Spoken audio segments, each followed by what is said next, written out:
రోజురోజుకి కొండాపురం గ్రామం మరింత కరువు ప్రాంతంగా మారుతుంది.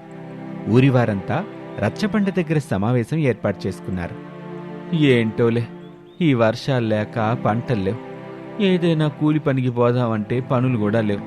నిజమేనయ్యా, ఒక్కోసారి తలుచుకుంటే ఎందుకు ఈ బ్రతుకు అనిపిస్తుంది.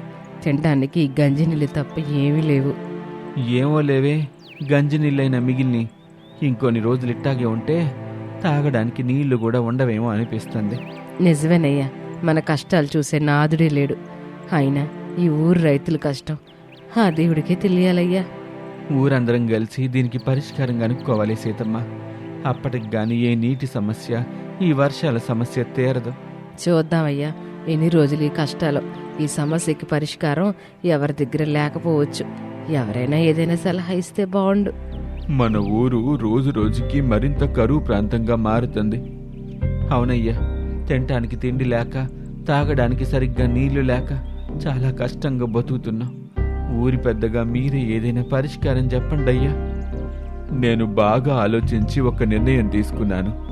మా తాతల కాలంలో ఇలానే వర్షాలు లేక నేల మొత్తం ఎండిపోయి తినటానికి తిండి లేని పరిస్థితి వచ్చిందంట. ఆ సమయంలో మా తాతగారు ఊరికి ఇలవేల్పైన గంగమ్మ తల్లికి 3 రోజుల పాటు ఆగకుండా పూజలు, అభిషేకాలు చేశారంట. ఇప్పుడు మనం కూడా గంగమ్మ తల్లికి పూజలు చేసి అభిషేకాలు చేద్దాం. మంచి పరిష్కారం చెప్పారయ్యా. రేపే ఆ గంగమ్మ తల్లికి ఊరందరం కలిసి పూజలు, అభిషేకాలు చేద్దాం. అలా ఊరి వారంతా ఒక నిర్ణయానికి వచ్చారు.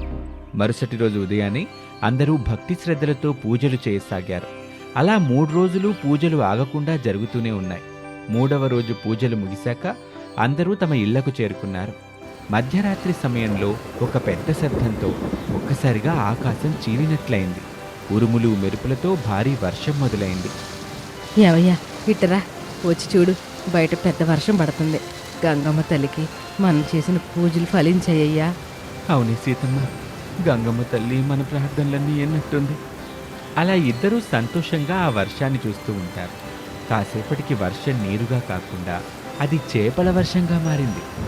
ప్రతి వానచినుకు బదులు చిన్న చిన్న చేపలు, కొన్ని చోట్ల పెద్ద పెద్ద చేపలు భూమిపై పడుతున్నాయి. ఊరంతా నిద్రలేచి బయటకు పరుగులు తీసింది.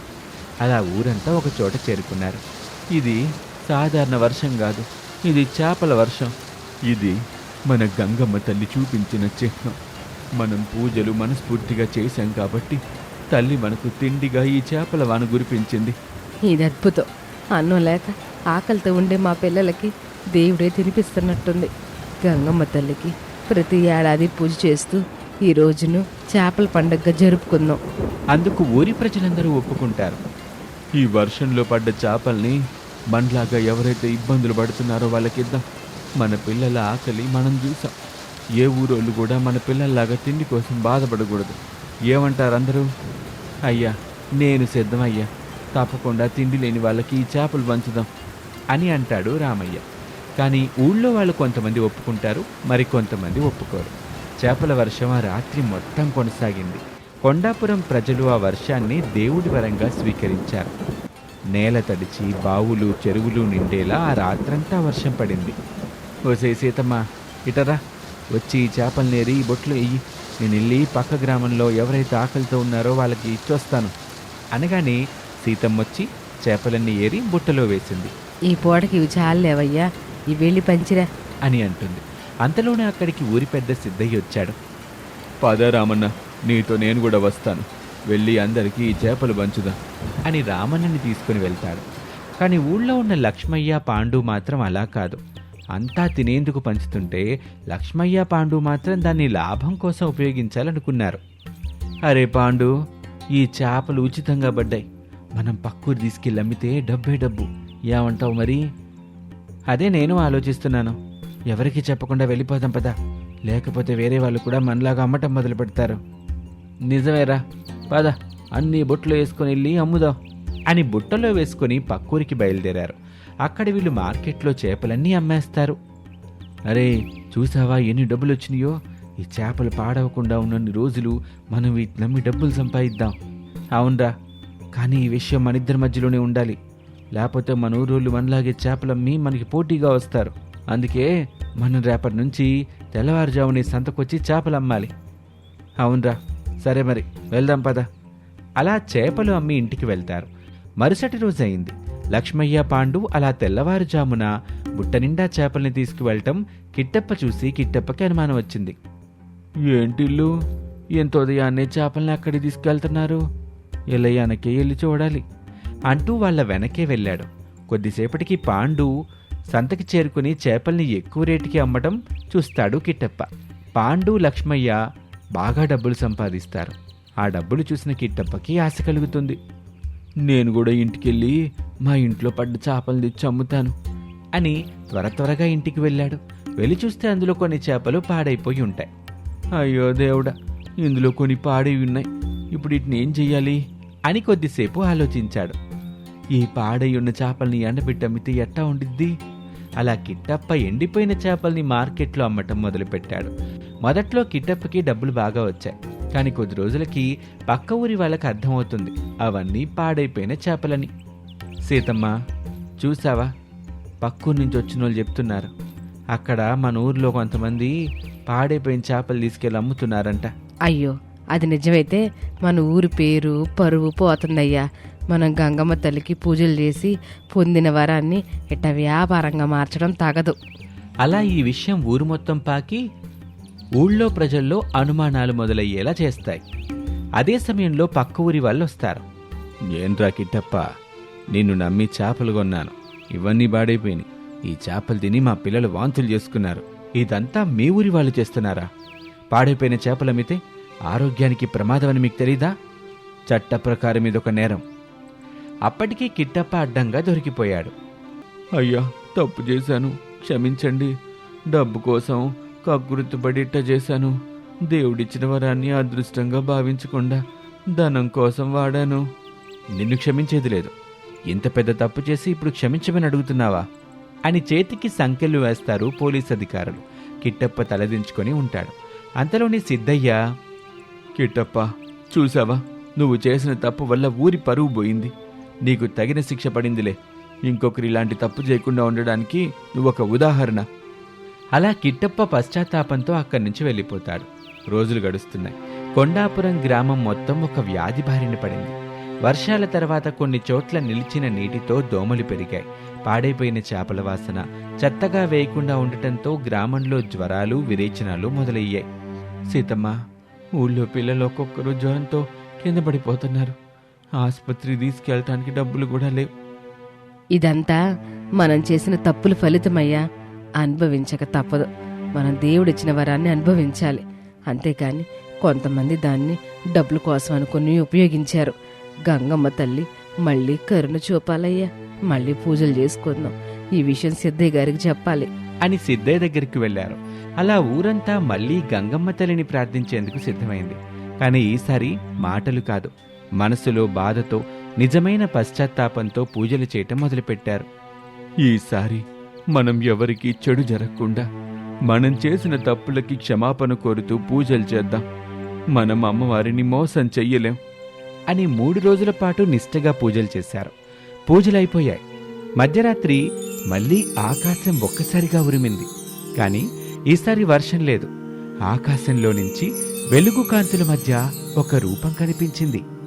ప్రజలారా, నేనిచ్చిన వరాన్ని నీతి అలాగే ప్రేమతో పంచుకోవాలని ఆశించాను. కానీ కొంతమంది స్వార్థం వలన మిగతా వాళ్ళు బాధపడ్డారు. ఇప్పటికీ మీరు పశ్చాత్తాపంతో మారినట్లు చూస్తున్నాను. మీరు మళ్ళీ పూజలు చేసి గుండె నిండా భక్తితో నన్ను పిలిచారు. ఇక మీ గ్రామం మళ్ళీ క్షేమంగా ఉంటుంది. ఈ వ్యాధి తొలగిపోతుంది.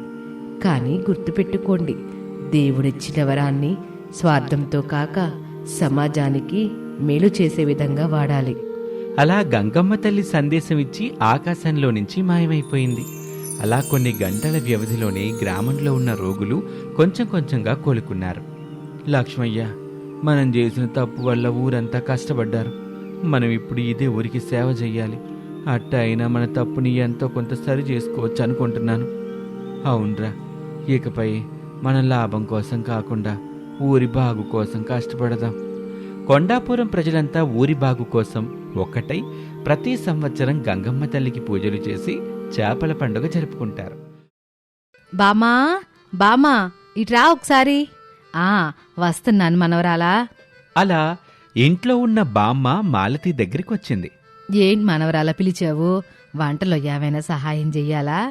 అదేం కాదులే బామ్మ, నువ్వు రోజు నీళ్ళని బట్టల సబ్బుని వృధా చేస్తున్నావు.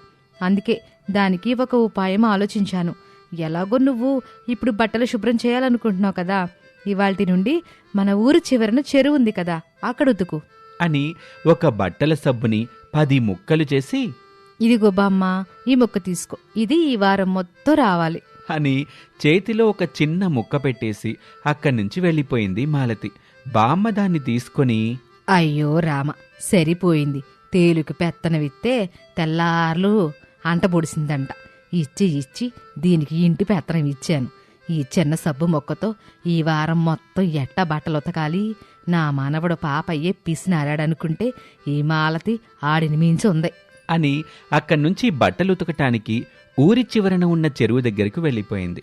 ఇక బామ్మ మనవడు పాపయ్య విషయానికొస్తే, ఎవరో కొత్త బండి కొన్నారని ఆ బండి దగ్గరే నిల్చొని జరుగుతున్న పూజని చూస్తూ ఉన్నాడు. ఇంకా ఎంతసేపు ఈ కొత్త బండికి పూజలు అని అనుకుంటూ ఉండగా ఆ కొత్త బండికి నిమ్మకాయల దండగడుతూ ఉంటారు వాళ్ళు. ఇదే నాకు సరైన సమయం, ఆ నిమ్మకాయల దండ ఎలాగైనా తీసుకోవాలి అని వాళ్ళు అలా పక్కకి తిరగగానే ఆ నిమ్మకాయల దండ తీసుకొని చెట్టు కింద దాచిపెట్టి మళ్ళీ వాళ్ళ దగ్గరికి ఏమీ తెలియనట్టు వెళ్ళాడు. అన్నా, నాదో సందేహం. కొత్త బండికి దిష్టి పోవాలని నిమ్మకాయల దండ కడతారు కదా, మరి నువ్వు కట్టలేదే అని అనగానే ఆ వ్యక్తి తన కొత్త బండి వైపు చూసి అక్కడ నిమ్మకాయల దండ కనిపించకపోయేసరికి ఆశ్చర్యపోయాడు. మర్చిపోయినట్టున్నాను తమ్ముడు, ఇప్పుడే కడతాను అని మళ్ళీ కొట్టుకు వెళ్ళి నిమ్మకాయల దండ తీసుకొచ్చి ఆ బండికి కడతాడు. అలా కాసేపటికి ఆ కొత్త బండికి గుమ్మడికాయతో ఎండుమిరపకాయలతో దిష్టి తీస్తారు. పాపయ్య వాటిని కూడా తీసుకొని వెళ్ళి ఆ చెట్టు కింద పెట్టుకుంటాడు. అన్నా, నీ కొత్త బండికి ఎవరి కళ్ళు పడకూడదని ఆ దేవుణ్ణి కోరుకుంటున్నాను. నాలాగే ఇంకెవరైనా మొక్కితే అంతా మంచి జరుగుతుందన్నా. అవునా? ఇక్కడ ఎవరూ లేరు కదా తమ్ముడు. అన్నా, ఇంటికాడ మా బామ్మ నా పెళ్ళా ఉన్నారు, వాళ్ళతో కూడా దేవుణ్ణి మొక్కిస్తాను. కానీ వాళ్ళు మనస్ఫూర్తిగా మొక్కాలంటే వాళ్ళకి కడుపు నిండా అన్నం పెట్టాలిగా. సరే, నువ్విక్కడే ఉండు, నేనెళ్ళి దగ్గరలో ఉన్న హోటల్లో ఏదైనా తీసుకొచ్చిస్తాను అని దగ్గరలోని హోటల్కి వెళ్ళి 3 అన్నం పొట్టాలు కట్టించుకొని వచ్చి పాపయ్యకి ఇస్తాడు. సరే అన్నా, ఇంటికెళ్ళి మా వాళ్ళకి ఆహారం ఇచ్చి మీ బండికి ఎలాంటి దిష్టి తగలకుండా మొక్కమని చెప్తాను అని అక్కడ్నుంచి ఒక చేతిలో గుమ్మడికాయ ముక్కలు, మరో చేతిలో పొట్లాలు, మెడలో నిమ్మకాయ దండ వేసుకుని ఇంటికి వెళ్తాడు పాపయ్య. అప్పుడే శారదమ్మ బట్టలు ఉతికి అలసిపోయి ఇంటి గుమ్మం దగ్గర ఒక పక్కన కూర్చొని నిట్టూర్పు తీసుకుంటూ ఉండగా పాపయ్య కనిపిస్తాడు. అది చూడగానే బామ్మ ఉన్నట్టుండి ఒక్కసారిగా ఉలిక్కిపడింది. ఒరే మానవడా, ఏంటి అవతారం? ఆ మెడలో నిమ్మకాయల దండ, ఆ మిరపకాయలేంటిరా అని కంగారుగా అడుగుతుంది. బామ్మ, గుడి దగ్గర ఎవరో ఒక వ్యక్తి కొత్త బండి కొని దానికి నిమ్మకాయలతో ఎండుమిరపకాయలతో దిష్టి తీశాడు. అవన్నీ వృధాగా పోవడం దేనికని ఎవ్వరికీ తెలియకుండా తీసుకొచ్చాను. ఇంక ఈ భోజనం పొట్లాలంటావా? అతన్ని బురిడి కొట్టించి తీసుకొచ్చేశానులే అని పాపయ్య చెప్పగానే బామ్మకి నోట్లో నుంచి మాట రాలేదు. కాసేపటికి, ఒరే పాపి, రాను నీ పీసినారతనం బంగారం రేటు పెరిగినట్టు పెరిగిపోతుంది గాని తగ్గట్లేదు. నీకు నీ పెళ్ళానికి వద్దన్నోరా బాబు అని అంటుంది. అప్పుడే ఇంట్లో నుంచి మాలతి వస్తుంది. పాపయ్య జరిగిందంతా మాలతికి చెప్తాడు. అబ్బా, ఎంత మంచి పని చేసావయ్యా, ఇవాళ్టికి భోజనం ఖర్చు మిగులుతుంది. అంతేకాదు మాలతి, ఈ వారం మొత్తం ఈ నిమ్మకాయలతో పులిహోర చేసి పెట్టు, కూరగాయల ఖర్చు కూడా తగ్గుతుంది. ఏమయ్యా, పిసినారితనంలో నన్ను మించిపోతున్నావయ్యా. మనం ఇలాగే పొదుపుగా ఉంటే మన డబ్బు అలాగే ఉంటుంది అని మాలతి అంటుంది. ఇక వీళ్ళిద్దరినీ చూసిన బామ్మ, అయ్యో రామ, నా కర్మ, ఈ మనవడో పిసినారోడు, ఈడికి పెళ్లి చేస్తే బుద్ధొచ్చుద్దని అనుకున్నాను. కాని ఈడు పెళ్లి చేసుకున్న మాలతి ఈడిని మించిపోయింది. ఈ ఇద్దరి దెబ్బకి నా ప్రాణాలు పోయేలాగున్నాయి. వీళ్ళిద్దరికి ఏ లోటు లేదు, కేవలం పొదుపు పిచ్చ తప్ప అని తనలో తాను అనుకుంటూ తను ఉతికిన బట్టల వైపు చూస్తుంది. నేను ఉతికిన బట్టలకి ఆ ఒక్క సబ్బు ముక్క ఎంతవరకు సరిపోయిందో ఇక ఆ దేవునికే తెలియాలి. అలా శారద వాళ్ళిద్దరి పిసినారితనం గురించి మాట్లాడుకుంటూ ఉండగా శారద చుట్టాలు నలుగురు ఇంటికొస్తారు. ఏంటే ముసలి, ఎలా ఉన్నావు? మొత్తానికి నీ పిసినారి మనవడికి ₹1 కూడా ఖర్చు లేకుండా పెళ్లి చేసావు కదా. అవునే బామ్మ, పాపయ్య పెళ్ళాన్ని పాపయ్యని ఒక్కసారి చూద్దామని ఇట్టా వచ్చాం అని అంటారు. ఇంట్లో ఉన్న పాపయ్య పరుగు పరుగున బయటకొచ్చి, ఏంటత్తా ఈరోజు గాలి ఇటు మళ్ళింది, ఏంటి సంగతి? ఏం లేదల్లుడు, ఒక్కరిని కూడా పిలవకుండా పెళ్లి చేసుకున్నావు కదా, ఓ మారు మిమ్మల్ని చూసిపోదామని ఇలా వచ్చాము. అయినా మమ్మల్ని పిలిచుంటే కట్నాలు చదివించేవాళ్ళం కదా. ఏమోలే అత్త, అంతా అలా జరిగిపోయింది. సరే ఇలా కూర్చోండి, ఎప్పుడు తిన్నారో ఏమో, నేను వెళ్ళి నా పెళ్ళానికి వంట వండమని చెప్తాను అని లోపలికి వెళ్ళి, మాలతి, మా అత్తామామలు, మా పెద్దమ్మ పెద్దనాన్నలు వచ్చారు, వాళ్ళ కోసం పాయసం ఇంకా కొన్ని రకాల వంటలు చేయి. ఏంటయ్యా, నీకేమైనా పిచ్చి పట్టిందా? ఇన్ని వంటలు చేయమంటున్నారు, చాలా ఖర్చు అవుతుంది కదా. ఖర్చు అవుద్దని నాకు తెలుసు మాలతి, నువ్వు చూస్తూ ఉండు, ముందైతే నువ్వు వంట చేయి అని అక్కడి నుంచి వెళ్ళిపోతాడు. మాలతికి ఏమీ అర్థం కాలేదు. కానీ బామ్మ ఈ మాటలన్నీ విని, అమ్మో, ఈ పాపయ్య ఇన్ని రోజులకి మారిపోయాడు. కానీ ఎందుకు మారినట్టు? పిల్లికి కూడా బెచ్చం పెట్టనే పాపయ్య ఇవాళ చుట్టాలకి వంటలు చేయమని చెబుతున్నాడే. ఇవాళ పొద్దున్నే ఎవరి ముఖం చూశానో ఏంటో, ఈ పాపయ్య పిసినారితనం పోయింది అని అనుకుంటూ ఉంటుంది బామ్మ. అలా కొద్ది సమయం గడిచింది. మాలతి వంటలన్నీ పూర్తి చేసి వచ్చిన చుట్టాలకి వడ్డించింది. చుట్టాలు తిన్నారు. అప్పుడే పాపయ్య చేతిలో కొన్ని అక్షింతలు పట్టుకుని ఆశీర్వాదం తీసుకోవటానికి తనతో పాటు మాలతిని కూడా తీసుకొని వెళ్ళాడు. అత్త, మామా, పెద్దమ్మా, పెద్దనాన్న, ఇదిగో తీసుకోండి, ఈ అక్షింతలు తీసుకొని మా ఇద్దరిని ఆశీర్వదించండి అని అనగానే ఆ నలుగురు ఈ కొత్త జంటని ఆశీర్వదిస్తారు.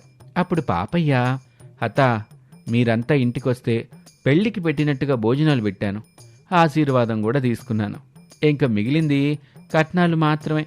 ఇందాకే అన్నారుగా పెళ్లికి పిలిస్తే కట్నాలు పెట్టేవాళ్ళమని, ఇప్పుడు పెట్టండి మీ కట్నాలు. వామ్మో, అందుకా పాపయ్య నువ్వు ఇన్ని మర్యాదలు చేసావు? ఇదిగో నా దగ్గర ఈ ₹100 మాత్రమే ఉంది, మిగిలింది మీ మామయ్య దగ్గరుంటే తీసుకో అని ఆ డబ్బులిచ్చి రాములమ్మ పరుగు పరుగున అక్కడి నుంచి వెళ్ళిపోయింది. ఇక సోమయ్య, మిగిలిన వాళ్ళు అవాక్కై పాపయ్య వైపు చూస్తూ ఉండిపోయారు. ఏంటి పెద్దమ్మా, పెద్దనానా, మామా, నా కట్నాల సంగతి చెప్పండి. పాపయ్య, ఇవిగో నా దగ్గర ఈ 200 మాత్రమే ఉన్నాయి, ఇక మిగిలినవి మీ పెదనాన్న దగ్గర మీ మామయ్య దగ్గర తీసుకో, నాకు కాస్త పనుంది, నేను వెళ్తాను అని అక్కడి నుంచి వెళ్ళిపోయింది. ఇక పాపయ్య పెద్దనాన్న మామ మాత్రం ఏమీ తెలియనట్టు కూర్చొని ఉన్నారు. ఏం మామా, పెద్దనానా, పెద్దమ్మ అత్తయ్య ఇచ్చిన కట్నాలు చూశారుగా, ఇంకా మిగిలింది మీరే. అది అల్లుడు, నా దగ్గర డబ్బులు లేవు, నేను బస్ ఛార్జీలకి మాత్రమే డబ్బు తెచ్చుకున్నాను అల్లుడు. అవును పాపయ్య, నా దగ్గర కూడా ఛార్జీలకి మాత్రమే డబ్బులున్నాయి. సరే ఓ పని చేయండి, మేము ఎలాగూ గుళ్ళకి వెళ్ళాలనుకుంటున్నాం, మీ ఇద్దరిని వెళ్లేదారిలో మీ ఇంటి దగ్గర విడిచిపెడతానులే, మీరు ఇంటికి వెళ్ళి ఇంట్లో ఉన్న డబ్బులు పట్టుకొచ్చి మాకివ్వండి, పదండి పదండి అని వాళ్ళని తన ఎద్దుల బండి ఎక్కించుకొని వెళ్తారు. ఇక మార్గ మధ్యలో, అల్లుడు, ముందు మీ పెదనాన్నింటికి వెళ్దాం, అక్కడ డబ్బులు తీసుకొని ఆ తర్వాత నా ఇంటికి వెళ్దాం అని సోమయ్య అంటాడు. అలా ఎద్దుల బండిలో అందరూ కలిసి పెదనాన్న ఇంటికి వెళ్ళి డబ్బులు తీసుకుంటారు. ఇక అదే సరైన సమయం అనుకున్న సోమయ్య అక్కడి నుంచి పారిపోతాడు. మాలతి, మా మామయ్య దప్పించుకున్నాడు గాని ఎక్కడికి పారిపోయినా చివరికి వెళ్లాల్సింది ఇంటికే కదా, పదా పోదాం, మన కట్నం మనం వసూలు చేద్దాం అని పాపయ్య ఇంటికి వెళ్ళి అక్కడే సోమయ్య కోసం కాపలా కాసి మరీ కట్నం తీసుకుంటాడు.